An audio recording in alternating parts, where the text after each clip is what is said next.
The text message came at 2:47 a.m., glowing like a neon sign in our dark bedroom. Sorry, honey, strategy meeting ran super late. Mike had some amazing insights about Q4 projections. Home soon. I stared at my phone, listening to Lydia's key turning in the lock downstairs. Amazing insights. Right. The only thing Mike Sandler had amazing insights about was which protein powder made his biceps pop in those ridiculous tank tops he wore to the office gym. Before we dive deeper into this story, I have one small request. Please subscribe, drop a like, comment, and hit that hype button to boost this channel so more people can discover these incredible Reddit stories. Erin, you awake? Lydia's voice drifted up the stairs, followed by the click of her heels on our hardwood floors. Designer heels, the ones she'd bought for confidence boosting last month.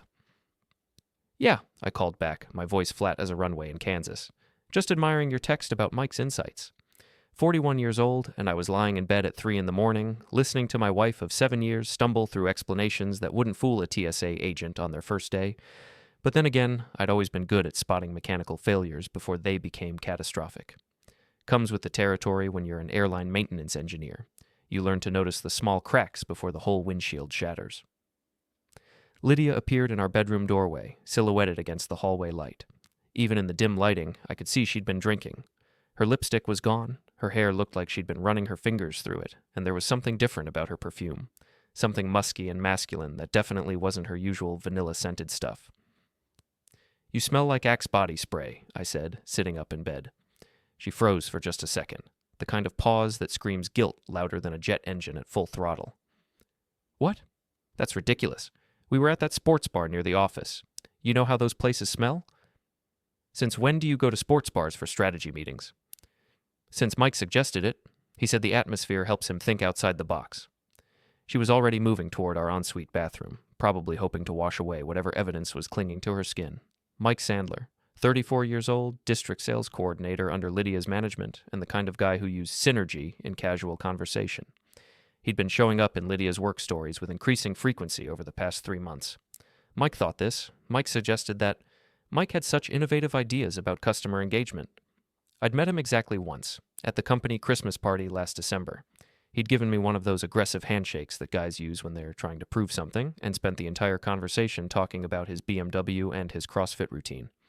Lydia had laughed at every single one of his jokes, even the ones that weren't funny, especially the ones that weren't funny. How's Mike's fiancée doing? I asked as Lydia emerged from the bathroom in her silk pajamas. Erin, right? You mentioned she was planning their wedding. Another pause. Lydia's hand stilled on her jewelry box. Oh, I think they postponed it. Work stress, you know how it is. I knew exactly how it was. I also knew that Lydia had been working late 17 times in the past month, according to the little calendar she kept on our kitchen counter. 17 strategy meetings, client dinners, and urgent project timelines that all seemed to involve Mike's amazing insights. That's funny, I said, settling back against my pillow, because when I called your office at 8:30 tonight, Janet said you'd left at 5. The silence that followed was so thick you could have used it to seal aircraft windows. Lydia's reflection in our dresser mirror looked like a deer caught in headlights, if deer wore guilty expressions and expensive perfume that belonged to someone else. I stopped home to change first, she said finally. You know how I hate wearing business clothes to dinner meetings? Right, and you changed into that black dress? The one that's still hanging in your closet? I wasn't being cruel. Well, maybe a little. But after 15 years of marriage and 7 years of what I'd thought was happiness, I figured I deserved some straight answers. Instead, I was getting a performance that wouldn't have fooled a rookie flight attendant. Lydia slipped into bed beside me, her movements careful and deliberate. Erin, you're being paranoid. Mike is a colleague, a good one. He's helping me develop new strategies for the Houston market.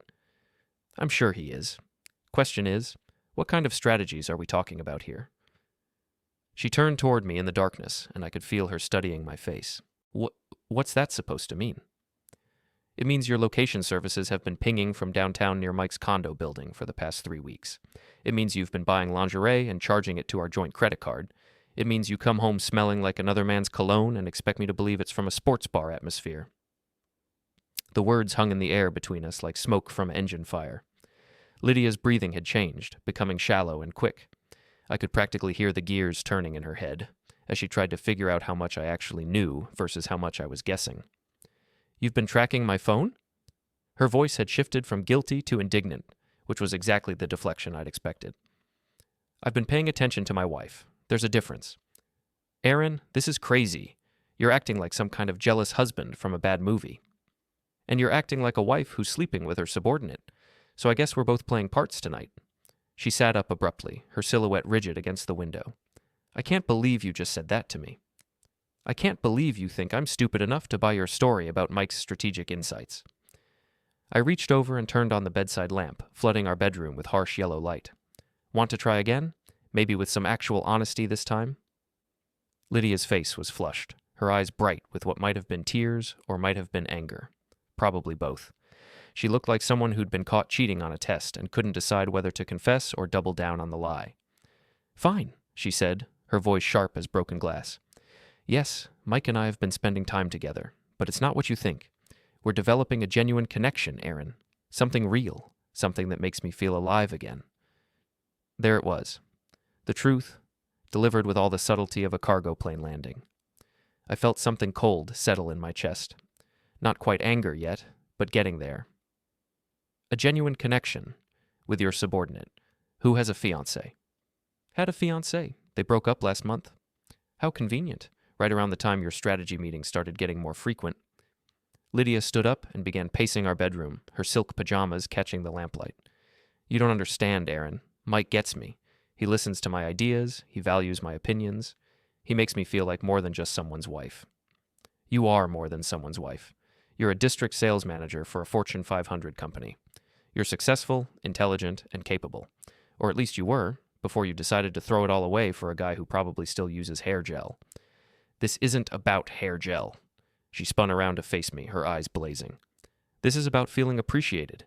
When was the last time you told me I was beautiful? When was the last time you were excited to see me? When was the last time you came home before midnight? When was the last time you weren't texting someone else during dinner? We stared at each other across our bedroom, 7 years of marriage crystallizing into this single moment of absolute clarity.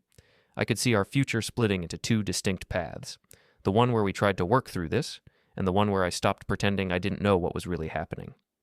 So what now? I asked, my voice steady despite the chaos in my head. Do you want to work on us, or do you want to see where things go with Mike and his amazing insights? Lydia's face softened slightly, and for a moment I thought she might choose us, choose our marriage, our home, our history together. Then she lifted her chin in that defiant way she'd always done when she'd made up her mind about something. I want to explore what Mike and I have.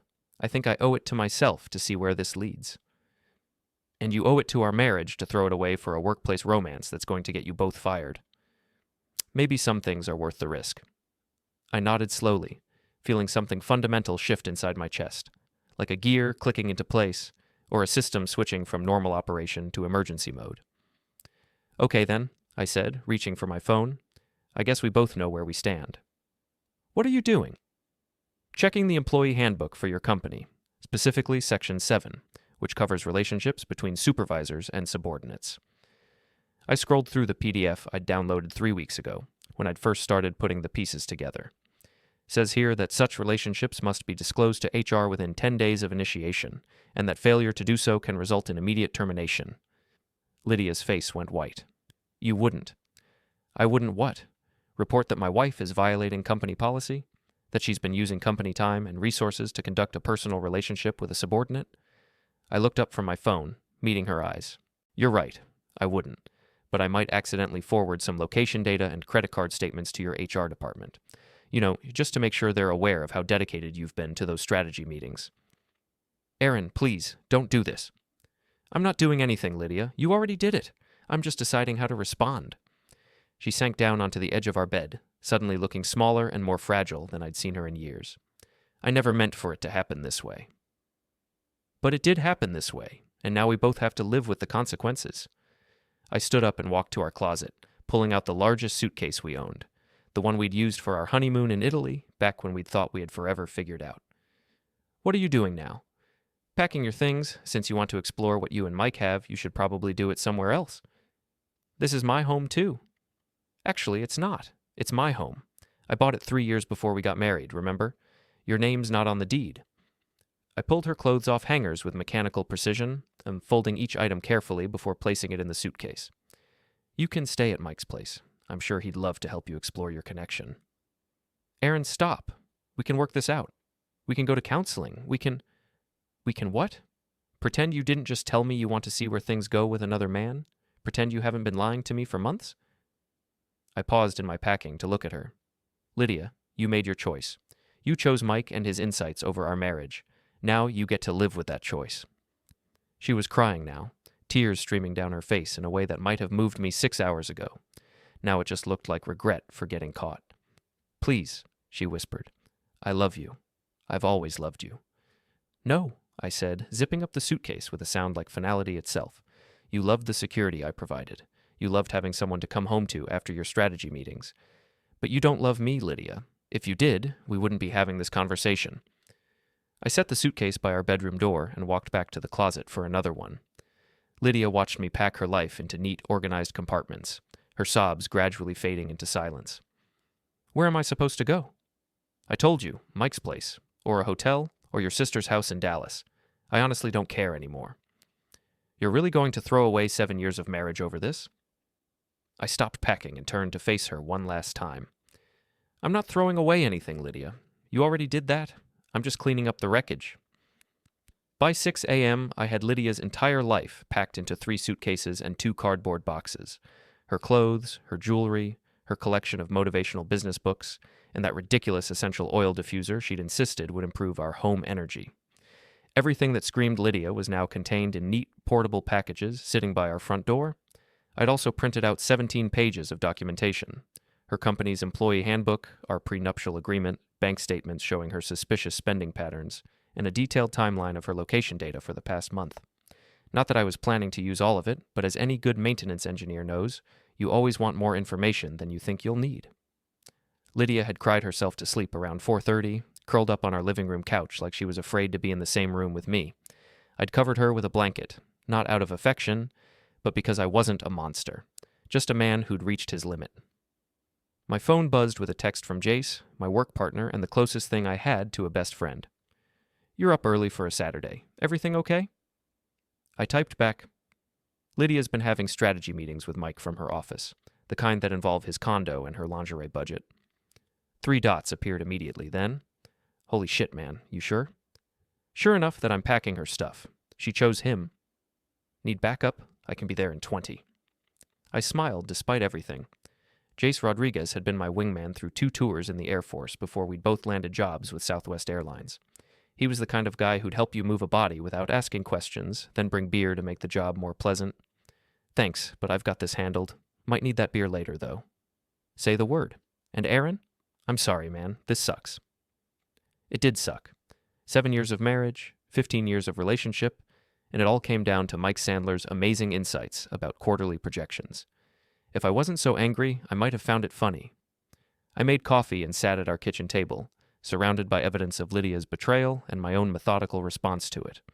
The morning light streaming through our windows made everything look normal, domestic, peaceful, like we were still the couple who'd bought this house together, who'd talked about maybe having kids someday, who'd planned to grow old together.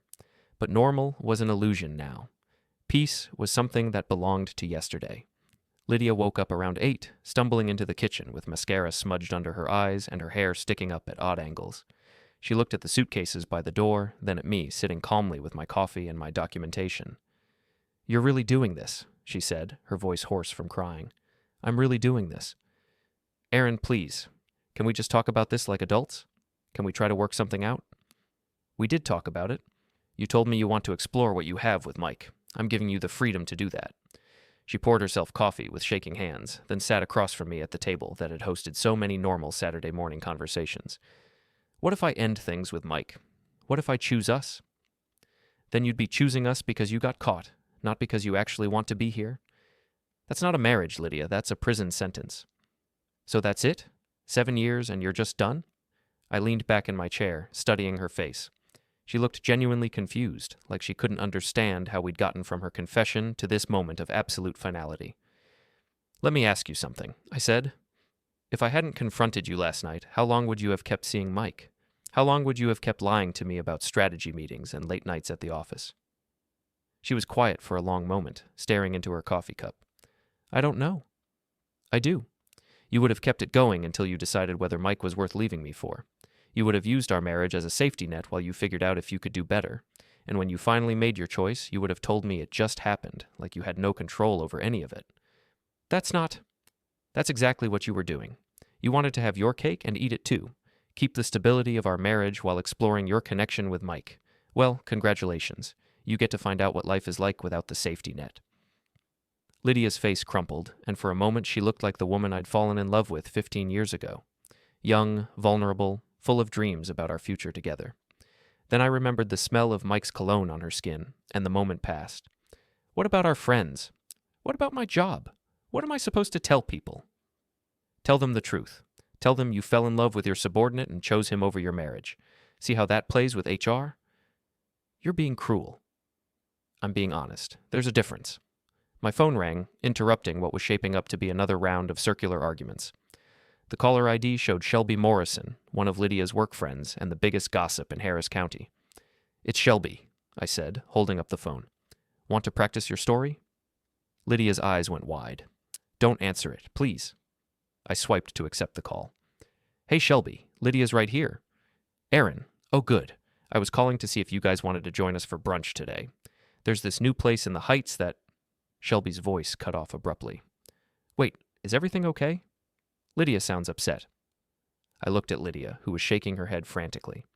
Actually, Shelby, Lydia's got some news to share. Something about her work situation. I'll let her tell you. I handed the phone to Lydia, who stared at it like it was a live grenade. Hi, Shelby, she said finally, her voice barely above a whisper. I couldn't hear Shelby's side of the conversation, but I could imagine it. Shelby worked in the same office complex as Lydia, and gossip traveled through those halls faster than bad news at an airport. No, we can't do brunch today, Lydia said. I'm dealing with some personal stuff. She glanced at me, her expression pleading. I sipped my coffee and waited. What kind of personal stuff? Shelby's voice was loud enough that I could hear it from across the table. Lydia, you sound terrible. What's going on? I can't really talk about it right now. Is it work-related? Because I heard Mike Sandler got called into Mr. Halverson's office yesterday afternoon, and he looked pretty upset when he left. Lydia went pale. What? Yeah, apparently someone filed a complaint with HR, something about inappropriate workplace relationships. You don't know anything about that, do you? I smiled and raised my coffee cup in a mock toast. Lydia stared at me in horror.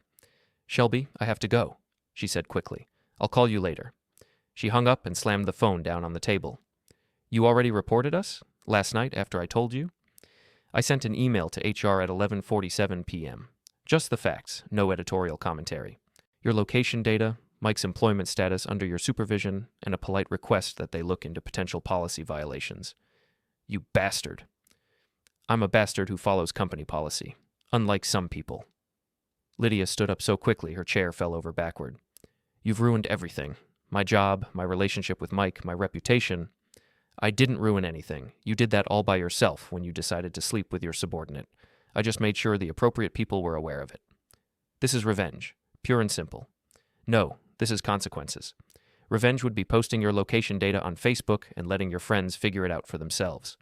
This is just making sure your company knows that their district sales manager has been violating policy for months. She was crying again, but this time it was angry tears, frustrated tears. The kind of crying that comes when you realize you've been outmaneuvered by someone you underestimated.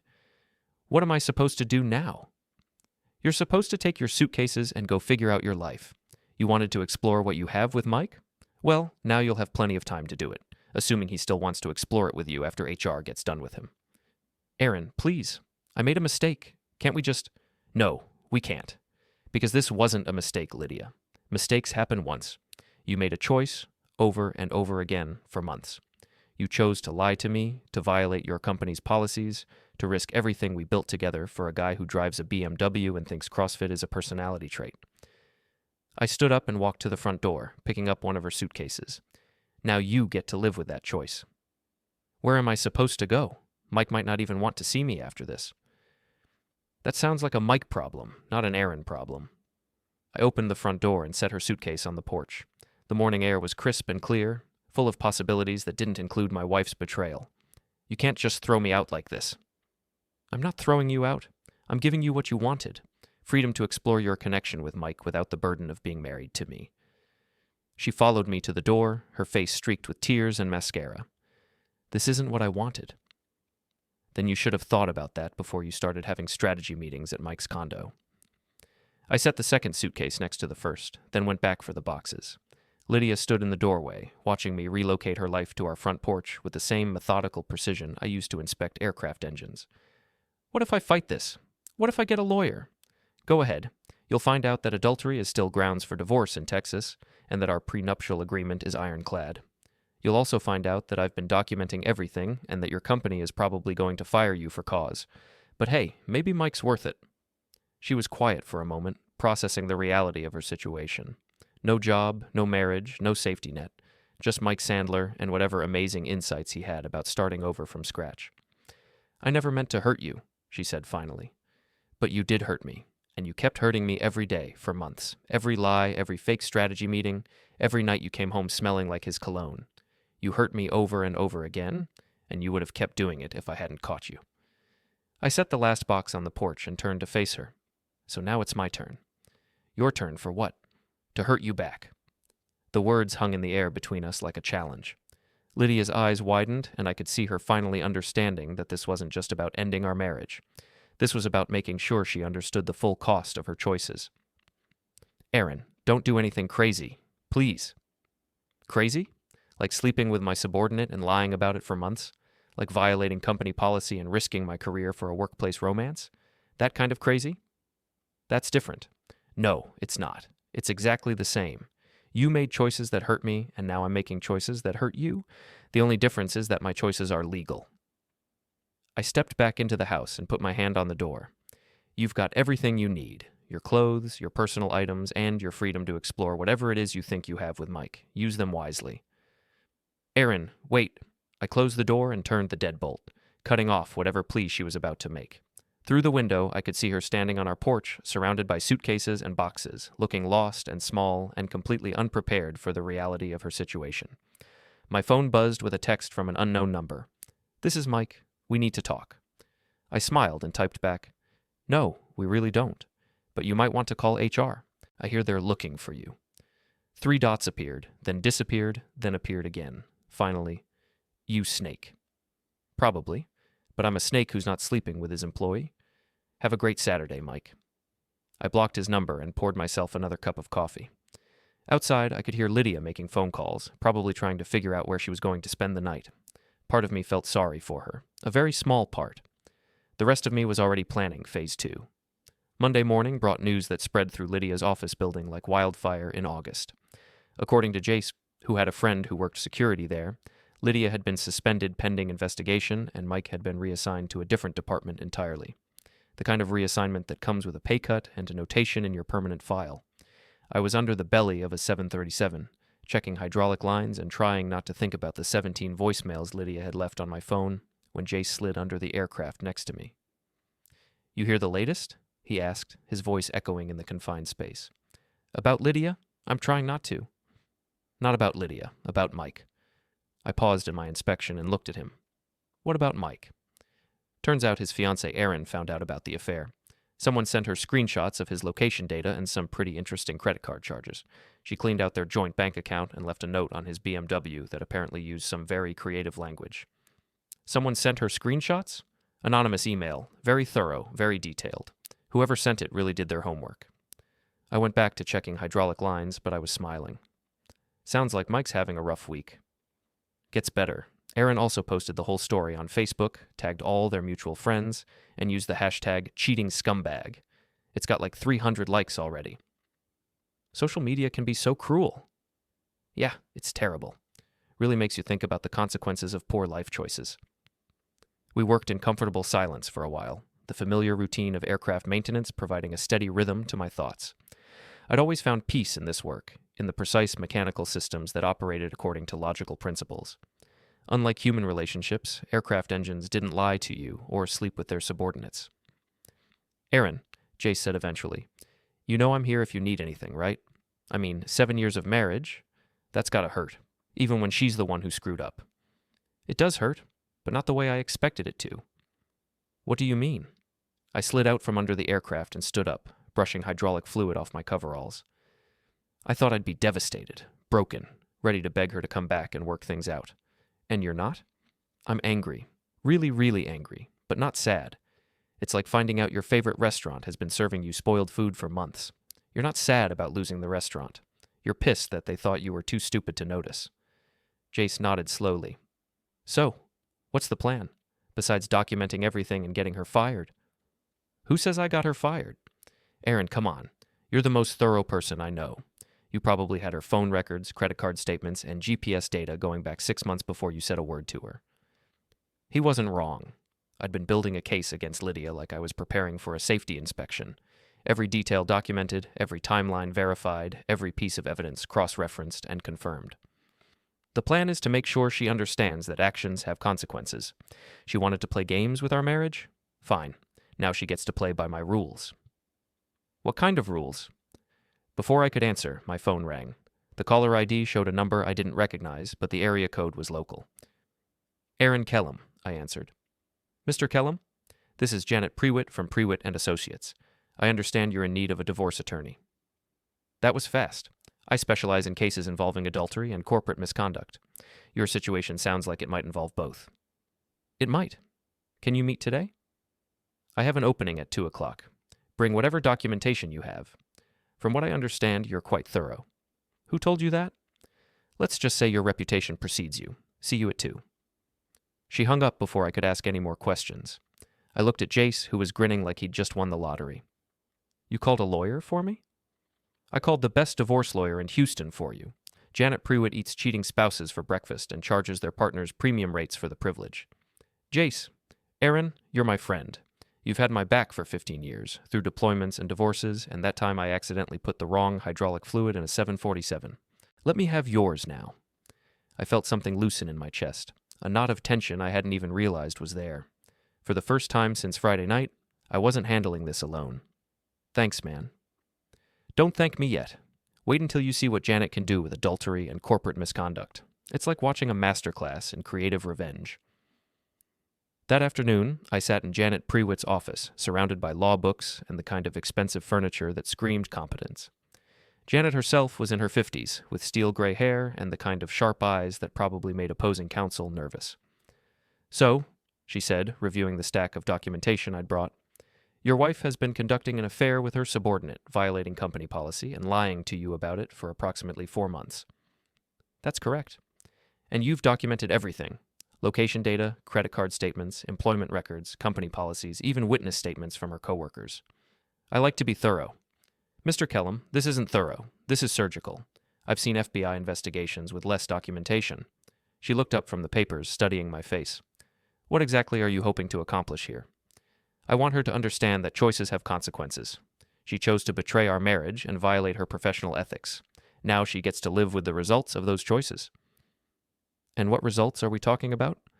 Complete financial separation. She keeps nothing from the marriage except what she brought into it. No alimony, no shared assets, no ongoing connection between us. That's certainly possible, given the adultery and the prenuptial agreement. What else? I want her professional reputation destroyed. She's a sales manager who violated company policy and conducted an affair with a subordinate. That should follow her to any future employment opportunities. Janet leaned back in her chair, a small smile playing at the corners of her mouth. Mr. Kellum, I think you and I are going to get along very well. How long will this take? With this level of documentation? 6 weeks, maybe 8. Texas has a 60-day waiting period for divorce, but we can file immediately and use that time to make sure every detail is airtight. And her employment situation? That's already handled itself, from what I can see. She's been suspended pending investigation, and with the evidence you've provided, termination is almost inevitable. The real question is whether her company decides to pursue legal action for the policy violations. Legal action? Corporate misconduct, misuse of company time and resources, potential harassment claims from other employees who might have been passed over for opportunities because of her relationship with Mr. Sandler. The list goes on. I felt a grim satisfaction settling in my chest. Lydia had wanted to explore her connection with Mike. Now she'd have plenty of time to do it from the unemployment line. What about Mike? What about him? I want him to understand his role in destroying my marriage. Janet's smile widened. Mr. Kellum, I think you're going to enjoy what I have in mind. That evening, I was sitting on my couch, eating takeout Chinese food and reviewing divorce paperwork, when someone started pounding on my front door, the kind of aggressive, demanding knock that usually meant trouble. I looked through the peephole and saw Mike Sandler standing on my porch, his face red with anger and his fists clenched at his sides. He was wearing gym clothes and looked like he'd been working out his frustrations on a punching bag. I opened the door but left the security chain engaged, creating a gap just wide enough for conversation. "Mike, what a pleasant surprise. You snake, you destroyed everything.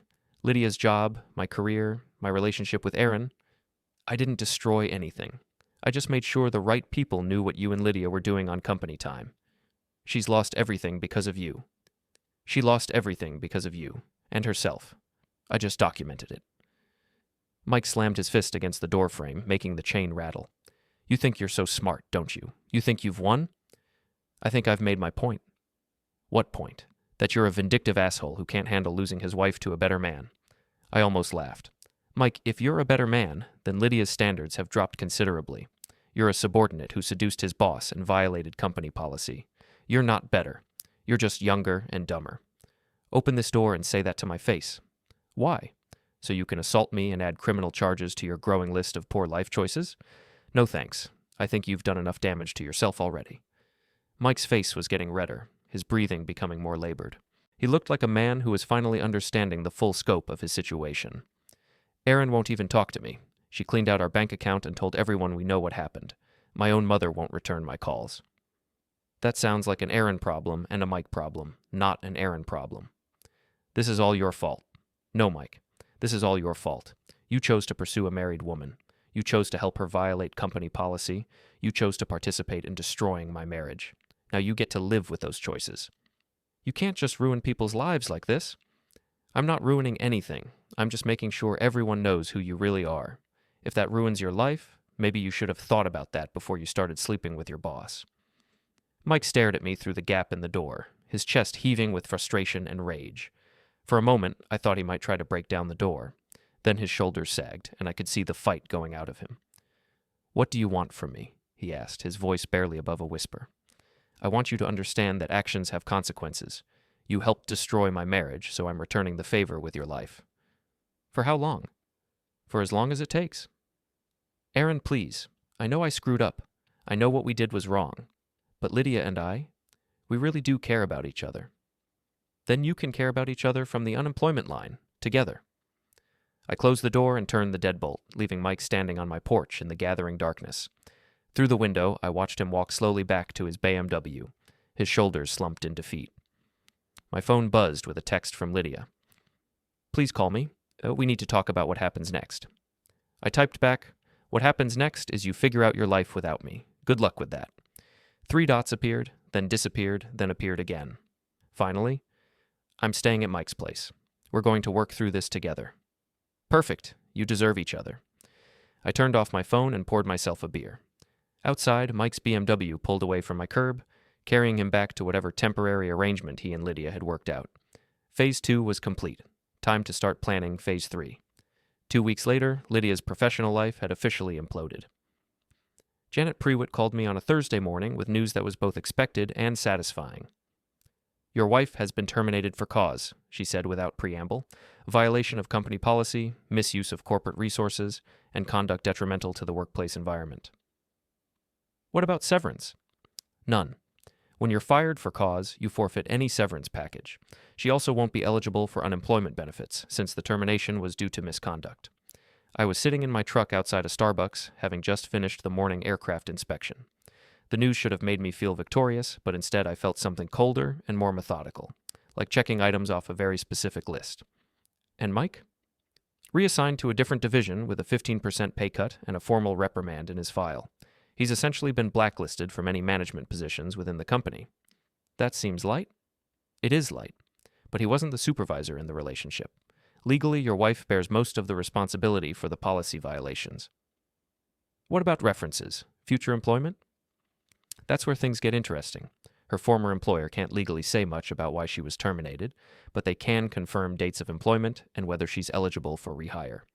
And Mr. Kellum, she's not eligible for rehire." "Meaning?" "Meaning any prospective employer who does their due diligence will figure out that she was fired for cause. In the sales industry, that's essentially a career downfall." I felt that cold satisfaction again, like a perfectly calibrated instrument reading exactly what it was supposed to read. How long until the divorce is final? 4 more weeks. The paperwork is straightforward, given your documentation and her lack of any reasonable defense. She'll get nothing except what she brought into the marriage, which according to your prenuptial agreement wasn't much. Janet? Yes? Thank you for everything. Mr. Kellum, it's been my pleasure. I've been practicing family law for 23 years, and I've never seen a case this well documented or this satisfying to prosecute. Your wife made a series of spectacularly poor decisions, and you've made sure she faces the full consequences of each one. After hanging up, I sat in my truck for a few minutes, processing the news. Lydia's career was over, her financial security was gone, and her reputation in the industry was destroyed. She'd gambled everything on Mike Sandler's amazing insights and lost catastrophically. My phone buzzed with a text from Jace. Heard through the grapevine that Lydia got fired. You okay? I'm fine. Better than fine, actually. Want to grab lunch? Celebrate your freedom? Rain check. I've got some errands to run. The errands in question involved a trip to my bank, where I closed our joint accounts and opened new ones in my name only. Then a stop at our insurance company, where I removed Lydia from our auto and health insurance policies. Finally, a visit to the condo association office, where I filed paperwork to have her removed from the approved resident list. Each step felt like dismantling a machine, removing components one by one until only the essential parts remained. By the time I was done, Lydia had been systematically erased from every aspect of my financial and domestic life. That evening, I was grilling a steak on my back patio when my neighbor, Mrs. Becker, appeared at the fence between our properties. She was 70-something, retired, and the kind of woman who knew everyone's business before they did. Aaron, dear, I hope you don't mind me asking, but is everything all right? I haven't seen Lydia in weeks. Mrs. Becker had been watching our house like a hawk since the day Lydia moved out. I'd seen her peering through her curtains whenever delivery trucks showed up, and I was pretty sure she'd been taking notes. Lydia and I are getting divorced, Mrs. Becker. She's been staying elsewhere. Oh my, I'm so sorry to hear that. You two always seemed so happy. Appearances can be deceiving. Was it another man? I looked at her over the fence, noting the eager curiosity in her eyes. Mrs. Becker was the neighborhood's unofficial information hub, and anything I told her would be common knowledge within 24 hours. It was her coworker, a subordinate, actually. They were having what Lydia called strategy meetings. Mrs. Becker's eyes widened with the kind of scandalized delight that only comes from hearing really good gossip. Her subordinate? Oh my goodness, that's completely inappropriate. It certainly was, especially since company policy explicitly forbids relationships between supervisors and their direct reports. What happened to them? Well, Lydia was fired for violating company policy, and Mike, that's the subordinate, was demoted and reassigned. They're both looking for new jobs now. Together? I assume so. Last I heard, they were exploring their connection from Mike's apartment. Mrs. Becker was practically vibrating with excitement. This was the kind of neighborhood drama that would fuel her conversations for months. Aaron, I had no idea. Lydia always seemed so professional, so put together. She was good at maintaining appearances, right up until she wasn't. Well, I think you're better off without her, a woman who would cheat on her husband with a subordinate. That says something about her character. It certainly does. After Mrs. Becker went back inside, probably to start making phone calls, I finished my steak and opened a beer. The sun was setting over Houston, painting the sky in shades of orange and pink that reminded me of better times. Times when I'd thought I had my life figured out. My phone rang, displaying Lydia's number. I'd been expecting this call since Janet had told me about the termination. Hello, Lydia. Aaron, please, I need help. Her voice sounded different, smaller, more desperate than I'd ever heard it, like someone who was finally understanding the full scope of their situation. What kind of help? I need money, just temporarily, until I can find another job. They fired me, Aaron. They actually fired me. I heard. Congratulations on experiencing the consequences of your choices. This isn't a game. I can't pay my bills. I can't even afford groceries. That sounds like a Mike problem. Isn't he taking care of you? Mike's barely making enough to cover his own expenses after the pay cut. We can't afford rent on his place, groceries, utilities. Aaron, I'm scared. I felt a flicker of something that might have been sympathy, but it was quickly overwhelmed by the memory of her confession 2 weeks ago, the memory of her choosing Mike and his insights over our marriage. You should have thought about that before you decided to explore your connection with a subordinate. I made a mistake. People make mistakes. No, Lydia. Mistakes happen once. You made a choice over and over again for months. You chose to lie to me, to violate company policy, to risk everything for a workplace romance. Now you get to live with those choices. Aaron, please, I'm begging you, just a loan. I'll pay you back as soon as I find work. With what? Your destroyed reputation, your lack of references, your inability to explain why you were fired from your last job? She was crying now, the kind of desperate sobbing that comes when you realize you've painted yourself into a corner with no way out. What do you want me to do? Live on the street? I want you to figure it out, the same way you figured out how to conduct an affair behind my back. You're a smart, capable woman, Lydia. Or at least you were, before you decided to throw your career away for Mike Sandler. You're enjoying this, aren't you? You're enjoying watching me suffer. I'm enjoying watching you face reality. For months, you lived in a fantasy where you could have everything you wanted without consequences. Now you're finding out what the real world looks like. This is cruel, Aaron, even for you. No, cruel would be what you did to our marriage. This is just justice. I hung up before she could respond, then immediately blocked her number. Whatever happened to Lydia from here on out was her problem to solve. An hour later, my phone buzzed with a text from an unknown number. This is Mike. Lydia is falling apart. Whatever you're trying to prove, you've made your point. I typed back, my point is that actions have consequences. You and Lydia destroyed my marriage, so I destroyed your lives. Seems fair to me. She's talking about hurting herself. Then you should probably call a crisis hotline, or maybe you should have thought about that before you helped her betray her husband. Aaron, please, I know we screwed up, but Lydia doesn't deserve this. Lydia deserves exactly this. She's a grown woman who made adult choices. Now she gets to live with adult consequences. What if I take full responsibility? What if I tell everyone it was all my idea? I paused, considering his offer. It was tempting, the idea of letting Mike shoulder all the blame, but it wouldn't be accurate and it wouldn't be satisfying. Mike, you're not that important. Lydia chose to have an affair. She chose to lie to me about it. She chose to violate company policy. You were just the convenient vehicle for her choices. So that's it? You're just going to let her destroy herself? I'm going to let her face the consequences of her actions. If she chooses to destroy herself, that's her decision. Just like sleeping with you was her decision. I blocked Mike's number too, then poured myself another beer. Outside, the neighborhood was settling into its evening routine, dogs being walked, children being called in for dinner, couples sitting on their porches enjoying the cooler air. Normal life, going on around me while my own life transformed into something I barely recognized. But for the first time in months, I felt like I was in control of my own story. My phone buzzed one more time, with a text from Janet Prewitt. Divorce papers will be ready for your signature Monday morning. After that, you'll be officially free. I raised my beer in a toast to no one in particular. To freedom, I said aloud, and to the consequences of poor choices.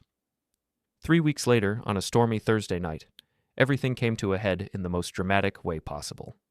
I was working late at the airport, finishing a routine inspection on a 737 that had reported hydraulic pressure irregularities. The hangar was mostly empty except for me and the security guard making his rounds. Outside, Houston was getting hammered by a thunderstorm that had grounded most flights and sent everyone home early. I was under the aircraft, checking fluid lines by flashlight, when I heard voices echoing through the hangar. Angry voices, getting closer. Told you this was a bad idea, a woman was saying. He's not going to listen to us. He has to listen, a man replied. We're not leaving until he agrees to help. I recognized the voices immediately. Lydia and Mike, probably soaked from the storm and desperate enough to track me down at work. I slid out from under the aircraft and stood up, wiping hydraulic fluid off my hands with a shop rag. Well, well, I said, my voice echoing in the cavernous space. Look what the storm blew in. They were standing about 20 feet away, near the hangar entrance. Lydia looked terrible, thin, pale, wearing clothes that had seen better days. Mike looked angry and desperate, his jaw clenched and his hands balled into fists. Aaron, Lydia said, taking a step forward. We need to talk. We talked. 3 weeks ago. I believe you chose to explore your connection with Mike rather than work on our marriage. That was before everything fell apart. Everything fell apart the moment you decided to sleep with your subordinate. I just made sure everyone knew about it. Mike stepped forward, his face flushed with anger. You destroyed our lives, you bastard. Lydia can't find work anywhere. Every company she applies to finds out she was fired for cause. That's what happens when you violate professional ethics. Actions have consequences. She's broke, Aaron, Mike continued, his voice rising. We both are. We can't make rent. We can't afford food. We can't even afford gas to look for jobs. Sounds like you should have thought about that before you decided to conduct an affair. Lydia was crying now, the kind of desperate tears that come from weeks of accumulated stress and fear. Aaron, please. I know I hurt you. I know I made terrible choices, but I'm begging you to help us. Help you what? Find jobs? Rebuild your reputations? Undo the consequences of your actions? Just stop, she sobbed. Stop whatever you're doing to make sure we can't find work. Stop blacklisting us. Stop destroying our lives. I looked at her, this woman I'd been married to for 7 years, and felt absolutely nothing. No love, no hate, no sympathy. Just a cold, mechanical assessment of cause and effect. I'm not blacklisting you, Lydia. Your own actions are doing that. When prospective employers call your former company for references, they're told you're not eligible for rehire. When they ask why, they're told it was due to policy violations. That's not my doing. That's yours. You could call them, Mike said desperately. You could tell them it wasn't her fault, that I seduced her or something. But that wouldn't be true, would it? Lydia was the supervisor. She was the one with the responsibility to maintain professional boundaries. She was the one who chose to violate company policy. Aaron, Lydia whispered, I loved you. I still love you. Can't that count for something? If you loved me, you wouldn't have spent 4 months lying to me about strategy meetings with Mike. If you loved me, you would have chosen our marriage over your affair. I made a mistake. No. My voice echoed through the hangar like a gunshot. You made a choice. Over and over again. For months, you chose Mike over me. You chose lies over truth. You chose your career advancement over professional ethics, and now you want me to fix the consequences of those choices? Mike stepped forward aggressively, getting into my personal space. You think you're so smart, don't you? You think you've won? I think I've made my point. Your point? Your point is that you're a vindictive snake who can't handle losing. My point is that actions have consequences. You helped destroy my marriage, so I destroyed your career. Seems fair to me. Fair? Mike's voice was getting louder, more desperate. You want to talk about fair? Fair would be you fighting for your wife instead of just giving up and running to HR like a little snake. I smiled, feeling something cold and dangerous settling in my chest. Mike, you just made a very poor choice. What are you going to do about it? Instead of answering, I walked over to the hangar's control panel and hit the button that closed the massive doors. The motors engaged with a low rumble, and the doors began sliding shut, cutting off the exit. What the hell are you doing? Mike demanded. I'm making sure we have privacy for this conversation. The doors closed with a final, echoing clang, leaving us sealed inside the hangar with the storm raging outside. The only light came from the overhead fluorescents and the occasional flash of lightning through the high windows. Aaron, please, Lydia said, her voice shaking. Let us go. We'll leave you alone. We won't bother you anymore. Oh, you won't bother me anymore anyway, because after tonight, you're going to understand exactly what happens when you push me too far. I walked over to the wall phone and dialed security. This is Aaron Kellum in Hangar 7. I've got 2 trespassers who forced their way into a restricted area. They're becoming aggressive and threatening. I need backup. Aaron, no, Lydia screamed. We just wanted to talk. You wanted to talk. You should have made an appointment. This is a secure facility and you don't belong here. Mike was looking around frantically, probably realizing that he'd just walked into a trap.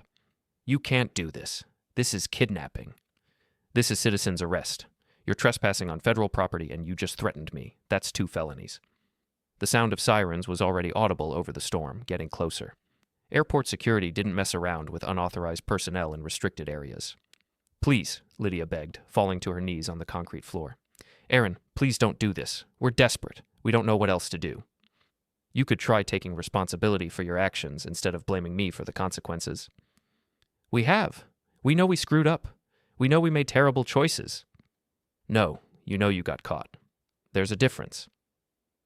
The hangar doors opened with another rumble, and 3 security guards entered, followed by 2 Houston police officers. The cavalry had arrived. Mr. Kellum, one of the guards called out. Over here. These 2 forced their way into the hangar and have been making threats. Mike tried to run, but there was nowhere to go. The officers had him in handcuffs within 30 seconds, reading him his rights while he protested his innocence. Lydia didn't run. She just knelt on the concrete, sobbing, as one of the officers approached her with handcuffs. Ma'am, you're under arrest for criminal trespass and interference with airport security. Aaron, she called out as they lifted her to her feet. Aaron, please, don't let them do this. I watched them lead her toward the door, this woman who had shared my bed for 7 years, who had promised to love and honor me, who had chosen Mike Sandler's insights over our marriage. "You made your choice, Lydia," I said quietly. "Now live with it." They loaded both of them into the back of police cars, Mike still protesting, Lydia still crying. The red and blue lights painted the hangar walls in alternating colors as the cars pulled away into the storm. One of the security guards, a guy named Rodriguez who I'd known for years, walked over to me. "You okay, Aaron? They hurt you or anything?" "I'm fine. Just tired of dealing with my ex-wife's poor life choices." "Ex-wife? That was your ex?" "Soon-to-be ex. Divorce is final next week." Rodriguez shook his head. "Man, that's rough. What were they doing here?" "Asking me to fix the consequences of their affair. Apparently getting fired for sleeping with your subordinate makes it hard to find new employment." "And they thought breaking into a federal facility would help their case?" "Desperate people make desperate choices." After the police and security left, I reopened the hangar doors and went back to work on the 737. The hydraulic issue turned out to be a loose fitting, easily fixed with a wrench and 5 minutes of work. Simple problems, simple solutions. Unlike human relationships, aircraft systems operated according to logical principles. My phone buzzed with a text from Janet Prewitt. "Heard about the arrest. Are you pressing charges?" I typed back, "Absolutely. Trespassing, making threats, interfering with airport operations. Throw the book at them." This should expedite the divorce proceedings. Nothing says irreconcilable differences like having your ex-wife arrested for stalking. "When can we finalize everything?" "Monday morning. After tonight, I doubt she'll contest anything." I finished the inspection, filed my paperwork, and drove home through the storm. The radio was playing classic rock. The wipers were keeping time with the beat. And for the first time in months, I felt completely at peace. Lydia and Mike were sitting in jail, facing federal charges that would follow them for years. Their employment prospects, already dim, were now non-existent. Their relationship, built on lies and poor choices, would probably not survive the stress of criminal proceedings and financial ruin. I pulled into my driveway and sat in the truck for a moment, watching the rain stream down the windshield. Tomorrow I'd go back to work, fixing aircraft and maintaining the mechanical systems that kept people safe in the sky. Next week, I'd sign divorce papers and officially end my marriage to a woman who had chosen her subordinate over our life together. And after that, I'd figure out what came next. Maybe travel, maybe dating, maybe just enjoying the peace of a life without lies and betrayal. My phone buzzed one last time with a text from Jace. "Heard about the excitement tonight. You good?" "I'm perfect. Maintenance complete. Time to fly solo." I turned off the phone and headed inside, leaving the storm to rage outside while I planned my future. A future without Lydia, without Mike, without the weight of their poor choices dragging me down. Actions had consequences. Tonight, Lydia and Mike had learned that lesson the hard way, and I had finally learned what it felt like to win.